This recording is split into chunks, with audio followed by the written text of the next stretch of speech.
बॉलीवुड का नाम आते ही एक शख्सियत सबसे पहले जहन में उभरती है, शोमैन राज कपूर। एक ऐसा नाम जिसने हिंदी सिनेमा को न सिर्फ नई ऊंचाइयों तक पहुंचाया, बल्कि फिल्मों को समाज की तस्वीर दिखाने का जरिया भी बनाया।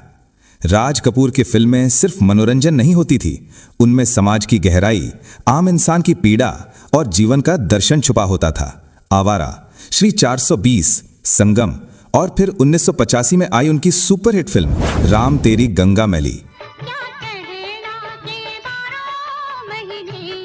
लेकिन दोस्तों, क्या आप जानते हैं इस फिल्म के टाइटल को लेकर राज कपूर कितने परेशान थे?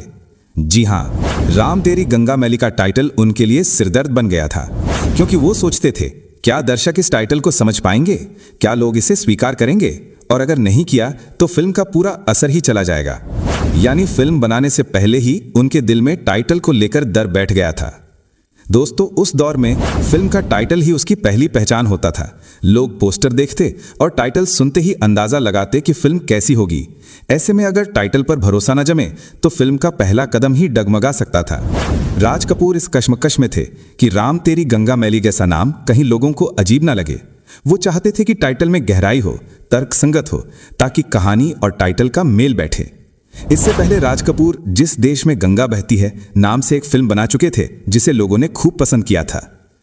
इसी चिंता के साथ उन्होंने एक दिन इंडस्ट्री के मशहूर संगीतकार और भजन सम्राट रविंद्र जैन को बुलाया। अब जरा रविंद्र जैन का जिक्र भी कर लें। दोस्तों, रविंद्र जैन को संगीत की दुनिया में किसी परिचय की जरूरत नहीं। बचपन से ही दृष्टिहीन होने के बावजूद उन्होंने अपनी अद्भुत प्रतिभा और स्वर साधना से ऐसा मुकाम पाया जहां तक पहुंचना आसान नहीं। लोग उन्हें प्यार से भजन सम्राट कहते थे, क्योंकि उनके गानों में भक्ति की मिठास, लोकगीतों की सादगी और सुरों का जादू बस जाता था। तो राज कपूर ने अपनी चिंता उनसे साझा की। उन्होंने कहा, रविंद्र जी, मैं ये फिल्म बनाना चाहता हूं, लेकिन इसके टाइटल पर मन में बड़ा डर है। पता नहीं लोग इसे स्वीकार करेंगे या नहीं। मुझे समझ नहीं आता कि इस टाइटल को सही ठहराऊं कैसे। अब जरा सोचिए, सामने बैठे थे संगीत की गहराई को जीने वाले रविंद्र जैन। उन्होंने बिना पल गंवाए तुरंत मुस्कुराते हुए कहा, राज साहब, आप इस टाइटल से ही फिल्म बनाइए और इसको जस्टिफाई करने की जिम्मेदारी मेरी।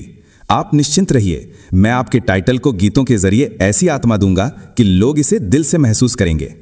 और फिर वहीं बैठे बैठे रविंद्र जैन ने एक मुखड़ा गुनगुनाया, गंगा हमारी कहे ये बात रोते रोते, राम तेरी गंगा मैली हो गई पापियों के पाप धोते धोते।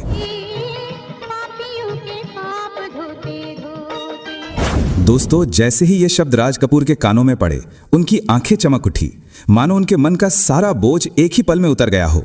वो खुशी से झूम उठे, तुरंत खड़े हुए और रविंद्र जैन को कसकर गले लगा लिया। उन्हें यकीन हो गया कि इस फिल्म का टाइटल अब सही है, क्योंकि इसके पीछे अब एक ऐसी आत्मा है जो गीतों के जरिए लोगों के दिल तक पहुंचेगी। और इसके बाद राज कपूर ने राम तेरी गंगा मैली के लिए रविंद्र जैन को बतौर संगीतकार साइन कर लिया। इतना ही नहीं, उन्होंने गानों की जिम्मेदारी भी उन्हीं को सौंप दी। और कमाल यह हुआ कि रविंद्र जैन ने न सिर्फ संगीत दिया, बल्कि ज्यादातर गाने खुद लिखे भी।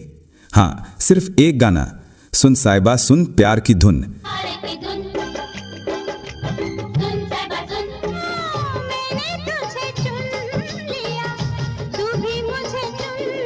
ये मशहूर गीत हसरत जयपुरी की कलम से निकला था।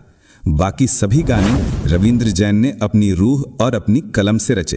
दोस्तों, राम तेरी गंगा मैली सिर्फ एक फिल्म नहीं थी, ये समाज का आईना थी। गंगा जो पवित्रता और निर्मलता का प्रतीक मानी जाती है, फिल्म में उसे प्रतीक बनाया गया एक ऐसी औरत का जिसकी मासूमियत और पवित्रता को समाज की गंदगी छूती है। फिल्म का हर दृश्य, हर गीत दर्शकों के दिल को छू गया। और जब गाना गूंजा, राम तेरी गंगा मैली हो गई पापियों के पाप धोते धोते, तो लोगों की आंखों से आंसू बह निकले।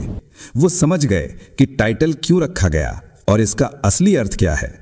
फिल्म रिलीज हुई तो जैसे सिनेमा घरों में बाढ़ आ गई, लोगों की भीड़ उमड़ पड़ी। फिल्म ने लंबे समय तक थिएटर्स में राज किया।